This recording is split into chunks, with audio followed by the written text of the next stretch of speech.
आपको याद होगा कि राजा शाऊल ने अपनी राजगद्दी की शुरुआत विनम्रता, सादगी और विश्वास के साथ की थी। भगवान ने उसे एक बड़ी सैन्य विजय दी। समस्या यह है कि शाऊल घमंडी और विद्रोही बनने वाला है, और इसके परिणाम स्वरूप आज हम राजा शाऊल के पतन को देखने जा रहे हैं। अब अध्याय 13 हमें शाऊल के बेटे योनाथन से परिचित कराता है, और मैं आपको बताना चाहता हूं, योनाथन अपने पिता के बिल्कुल विपरीत है। वास्तव में हम यहां पढ़ते हैं पद 3 में, योनाथन ने गिबा में स्थित फिलिस्तीनियों के गढ़ को पराजित किया। अब इसके जवाब में पद 5 हमें बताता है कि फिलिस्तीनियों ने इस्राएल से लड़ने के लिए एक विशाल सेना इकट्ठा की। 30,000 रथ, 6,000 घुड़सवार और सैनिक। यह एक तरह से यह बताने का लंबा तरीका है कि इजरायली संख्या में बहुत कम है। उनके पास हथियार भी कमजोर हैं। यहां पद 19 से 22 तक ये बताते हैं कि कितने इजरायली सैनिक अपनी जान के लिए डरते हैं, और वे क्या करते हैं? वे छिप जाते हैं, वे सेना को छोड़ देते हैं। तो शाऊल यहां गिलगाल में अपनी घटती हुई सेना के साथ है। वह शाऊल के आने का इंतजार कर रहा है। शाऊल को वैसे 7 दिनों तक इंतजार करने के लिए कहा गया है, और फिर केवल शाऊल के बलिदान और आशीर्वाद देने के बाद ही शाऊल को युद्ध में जाना है। और यह सब 1 शाऊल 10 पद 8 में है। खैर, 7 दिन इंतजार करने के लिए एक लंबा समय है। मुझे 7 मिनट तक इंतजार करना पसंद नहीं है। 7 दिन। आप देखिए, शाऊल यहां भगवान द्वारा परखे जा रहे हैं।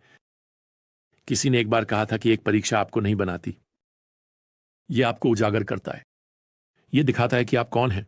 खैर, शाऊल भगवान के समय का इंतजार नहीं करने वाला है, तो वह खुद बलिदान देता है, जो कि नबी शाऊल के माध्यम से दी गई दिव्य निर्देशों का उल्लंघन है। और जैसे ही शाऊल इन बलिदानों को अदा करता है, अंदाजा लगाइए कौन आता है? शाऊल।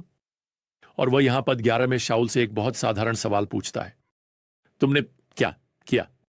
शाऊल जवाब देता है पद 12 में, मैंने अपने आप से कहा, अब पलिश्तियों का हमला गिलगाल पर होगा, और मैंने भगवान की कृपा नहीं मांगी, इसलिए मैंने खुद को मजबूर किया और होम ऑफरिंग अदा की। मैंने खुद को मजबूर किया। ओह भाई, दूसरे शब्दों में, मुझे पता था कि यह गलत था, लेकिन मैं बस मदद नहीं कर सका। खैर, शाऊल इसे नहीं मानता और हम भी नहीं मानते, और वह उसे पद 13 में एक काफी चौंकाने वाली फटकार देता है। तुमने बेवकूफी की है। वह जोड़ता है, भगवान तुम्हारे राज्य को इस्राएल पर हमेशा के लिए स्थापित करता, लेकिन अब तुम्हारा राज्य जारी नहीं रहेगा। और इसके साथ शाऊल चला जाता है। शाऊल यहां अध्याय 14 में पलिश्तियों के खिलाफ लड़ाई की तैयारी कर रहा है। अब जो हमें दिखाया जाएगा वह यह है कि जोनाथन और उसके पिता शाऊल के बीच का अंतर, भिन्नताएं हैं। एक बात के लिए शाऊल लड़ाई में जाने से डरता है, लेकिन जोनाथन नहीं है। वह साहसिक विश्वास के साथ बाहर निकलता है। हम यहां बताया गया है कि उसके पास केवल उसका कवच धारण करने वाला है। वह एक पूरे पलिश्ती गढ़ पर हमला करता है, जिसमें लगभग 20 सैनिक होते हैं, और वह उन्हें हरा देता है। इसके परिणाम स्वरूप भगवान पूरे पलिश्ती सेना को आतंक में डाल देते हैं, और वे भागने लगते हैं। यहां एक सिद्धांत है जिसे मैं बताना चाहता हूं, जो आज भी सच है। यह नहीं कहा जा सकता कि भगवान क्या करेंगे जब कोई साहसिक विश्वास के साथ आगे बढ़ता है। शाऊल आगे बढ़ने के लिए तैयार नहीं है। जोनाथन आगे बढ़ता है, भगवान पर भरोसा करते हुए। और मैं आपको बताना चाहता हूं, यहां तक कि भगवान भी एक पार्क की हुई कार को नहीं चलाएंगे। वह उन लोगों की तलाश कर रहा है जो इसे ड्राइव में डालेंगे। उस विश्वास का कदम उठाओ और आगे बढ़ो। अब जब पलिश्ती भाग रहे हैं, शाऊल और उसके सैनिक उनके पीछे दौड़ते हैं और अपनी सेना के साथ पलिश्तियों का पूरा पीछा करते हैं। शाऊल अब यहां पद 24 में एक हास्यास्पद आदेश देता है। उसने लोगों पर एक शपथ रखी, कहते हुए, उस आदमी पर श्राप हो जो शाम तक खाना खाता है, और मैं अपने दुश्मनों से प्रतिशोध ले चुका हूं। यहां वो आप देख सकते हैं कि फिलिस्तीनी भाग रहे हैं। इस्राएली पूरे दिन उन्हें पकड़ने में लगे रहेंगे, और अब शाऊल किसी को भी उस शाम तक कुछ खाने से मना करता है। वह यहां क्या कर रहा है? मैं आपको बताता हूं। वह आध्यात्मिक दिखने की कोशिश कर रहा है। वह उपवास का आदेश देता है, पद 24-20। फिर यहां पद 35 में वो एक वेदी बनाता है। वह पद 39 में एक प्रतिज्ञा करता है। वह यहां तक कि भगवान से सलाह लेने की कोशिश करता है, पद 41। यह सब पाखंड है। क्या भगवान प्रभावित हुए हैं? आपकी जिंदगी में नहीं। भगवान प्रभावित नहीं होते और आज भी नहीं होते लोगों के आध्यात्मिक दिखने के दिखावे से। वास्तव में यहां जो आदमी भगवान को प्रभावित कर रहा है वह है जोनाथन। हालांकि वह अपने पिता की शपथ को तोड़ देता है जब वह एक मधुमक्खी के छत्ते के पास आता है।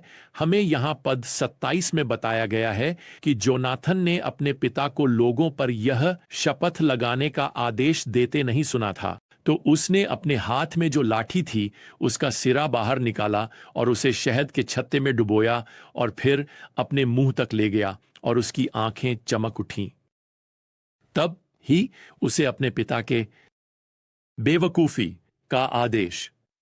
खैर, उस शाम शाऊल यह तय करता है कि किसी ने उसके आदेश का उल्लंघन किया है, और जब जोनाथन उस व्यक्ति के रूप में प्रकट होता है तो शाऊल यहां पद 44 में उससे कहता है, तू निश्चित रूप से मरेगा। मतलब आप कितने बेवकूफ, कितने पूरी तरह से मूर्ख हो सकते हैं।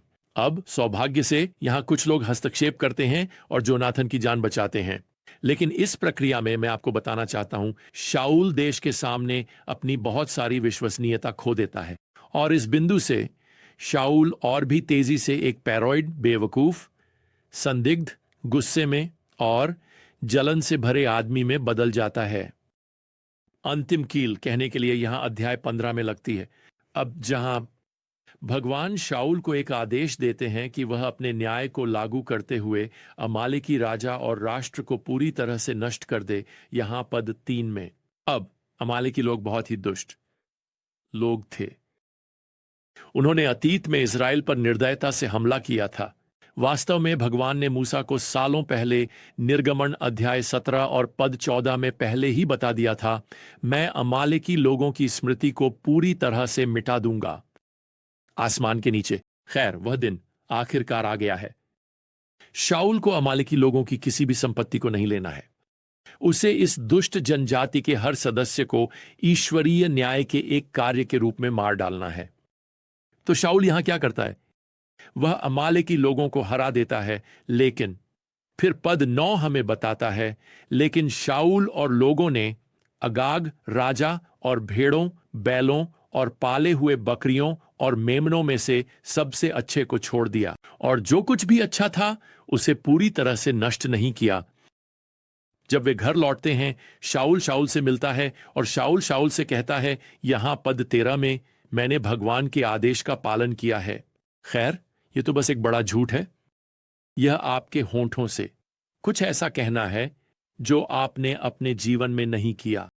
और शाऊल की प्रतिक्रिया मूल रूप से, ओह सच में, वह यहां कहता है, तो फिर यह भेड़ों का चिल्लाना मेरे कानों में और बैलों की आवाज जो मैं सुन रहा हूं क्या है? अब यह सुनिए, शाऊल केवल आंशिक आज्ञाकारिता को स्वीकार कर रहा है, लेकिन अब वह लोगों पर दोष डालता है। पद 20, खैर, मैंने भगवान की आवाज का पालन किया है। मैं अगाग राजा को जिंदा लाया, लेकिन लोगों ने लूट भेड़ें और बैल ले लिए भगवान को बलिदान देने के लिए। दूसरे शब्दों में, राजा को क्यों मारना? लोगों को इन जानवरों को रखने क्यों नहीं दिया जाए? मुझे यकीन है कि वे उन्हें भगवान को बलिदान देने वाले हैं। मतलब, आओ शाऊल, थोड़ा हल्का हो जाओ। बात क्या है? खैर, शाऊल उसे बताता है कि बात क्या है। पद 22, क्या भगवान को जलाने के बलिदानों और बलिदानों में उतनी ही खुशी है जितनी कि भगवान की आवाज का पालन करने में? देखो, आज्ञा मानना बलिदान देने से बेहतर है। विद्रोह भविष्यवाणी के पाप के समान है और घमंड अधर्म और मूर्ति पूजा के समान है। दूसरे शब्दों में, भगवान की अवज्ञा करते हुए भगवान को बलिदान देना झूठी पूजा है। तो अवज्ञा मूर्ति पूजा के समान ही दुष्ट है। अब इसके साथ शाऊल यहां पद 23 में निर्णय सुनाता है, क्योंकि तुमने भगवान के शब्द को अस्वीकार किया है, उसने तुम्हें राजा बनने से भी अस्वीकार कर दिया है। खैर, यह अध्याय एक दुखद नोट पर समाप्त होता है, यहाँ पद 35 में, जब शाऊल को छोड़ता है और उसके लिए शोक करता है। हालांकि शाऊल कुछ समय तक राजा बना रहेगा, लेकिन उसका पतन अब निश्चित हो चुका है। प्रियजनों, यह मुझे चौंकाता है कि वही चीजें जो उसकी गिरावट का कारण बनी, वे आपकी और मेरी जिंदगी में भी असफलता लाएंगी। सच्ची सेवा के बजाय केवल दिखावे की सेवा, आंशिक आज्ञाकारिता के बजाय पूर्ण आज्ञाकारिता, और इस दौरान भगवान के शब्द का पालन करने की अनिच्छा। खैर, इसके साथ आज के लिए हमारे पास समय खत्म हो गया है।